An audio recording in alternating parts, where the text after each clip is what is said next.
Welcome dear friends, welcome in our channel. आपका मेरे channel में हार्दिक स्वागत करता हूं। और मैं स्नेह, आपको पता है कि रेट ऑफ इंटरेस्ट इस समय सभी पूरे वर्ल्ड में बढ़ा हुआ है। और आपको पता ही है कि जो रेट ऑफ इंटरेस्ट है, केवल अभी रेट ऑफ इंटरेस्ट कट की शुरुआत, ब्याज के दर की कट की शुरुआत जो है वो हुई है स्विट्ज़रलैंड से। ठीक है, तो आने वाले फ्यूचर में आपको सभी को पता होगा कि रेट ऑफ इंटरेस्ट कम होने वाला है, लेकिन इसका क्या इम्पैक्ट पड़ेगा मार्केट में, जो शेयर मार्केट है उसमें क्या इम्पैक्ट होता है। आपको पता है कि जब रेट ऑफ इंटरेस्ट बढ़ता है तो प्रॉफिट कुछ कंपनियों को होता है, और जब रेट ऑफ इंटरेस्ट घटता है तो भी प्रॉफिट कुछ कंपनियों को होता है।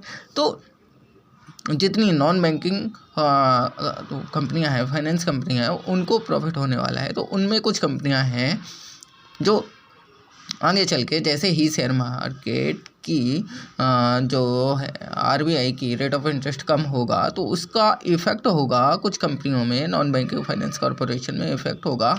और वो कुछ कंपनियां हैं जो मैं आपको बताना चाहता हूँ, और ये कंपनियां हैं बजाज फाइनेंस, बजाज होल्डिंग्स, ठीक है, बजाज फाइनेंस, बजाज होल्डिंग्स, पैसा logistical, Ugro capital, 5 star business, UI Fincorp, Intec capital and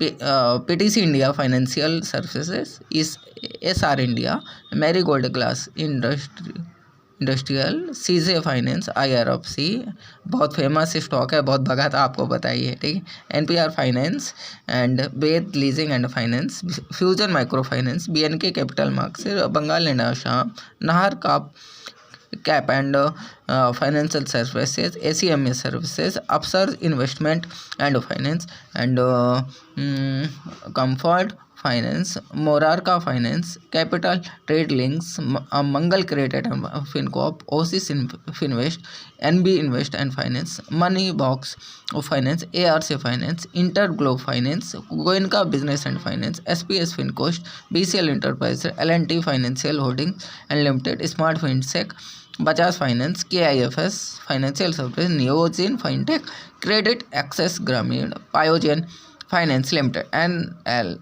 NCL research and finance. तो ये सभी कंपनियां हैं, कुछ कंपनियां हैं जो मैंने आपको बताई। अब लेकिन क्या होता है, इशू क्या आता है कि अब ये हम लें तो किस प्राइस पे लें। जी हाँ, मार्केट इस समय करेक्शन के मूड में भी है कि आपने तो जैसा, तो इनको लेना है बायोन डिप मीन्स आप लोग जानते हैं कि बायोन डिप लेके और कब बेचना है, जब रेट ऑफ इंटरेस्ट कट होने के 3 महीने बाद। तो कुल मिला के यदि आप इन्वेस्टिंग के लिए इनको लेना चाहते हैं तो इन्हें बायोन डिप पे लें, और कम से कम इसका टाइम हॉरिजन 6 मंथ का तो रहेगा। अगर आप इसको 1 ईयर तक रोक के रखेंगे तो अच्छा खासा प्रॉफिट होने वाला है।